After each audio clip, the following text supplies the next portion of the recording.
আমার পাশে দাঁড়িয়ে আছে আমার আব্বা, আমার পিতা। আসলে ছোটবেলা থেকে উনি আমাকে খুব কষ্ট করে মানুষ করছে, খুব ভালোবাসে, আমাকে খুবই ভালোবাসে। তো কয়েকদিন আগে আব্বারে রাইকে পলাইয়া 4 গ্রাম গেছিলাম পিঠা খাওয়ার লিগে। এখন আব্বা আমাকে ধরে নিয়ে যাইতেছে 4 গ্রাম পিঠা খাম, তারা পিঠা খাওয়াইতে হইব। আসলে ভিডিও করতে চাইছিলাম না, মূল বিষয়টা হইলো যে আমরা এই যে যে পিতা এবং পুত্রের যে সম্পর্কটা, অনেকেই আসলে এর মূল্যটা বুঝতে পারি না। ঠিক আছে, হয় সন্তান চলে যাওয়ার পরে পিতা বুঝতে পারে, তাহলে পিতা চলে যাওয়ার পরে সন্তান বুঝতে পারে, কিন্তু আমরা আগে বুঝতে পারি না।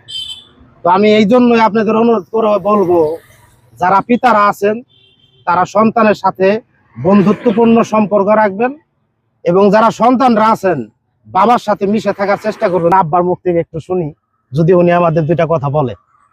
সম্মানিত দর্শক, আসসালামু আলাইকুম। আসলে বিষয়টা হলো এই যে আমার ছেলেটা দেখতেছে, এটা শুধু আমার ছেলেই না, এটা আমার একটা বন্ধু, আমার অন্তরের অন্তর। এই আমার এই ছেলেটা, তা আপনারা সবাই মিলে আমার এই ছেলেটার জন্য দোয়া করবেন, আমার জন্য দোয়া করবেন। আল্লাহ জানি আমার শরীর স্বাস্থ্য ভালো রাখে, আমার ছেলে জানি আমার সেবা যত্ন করতে পারে।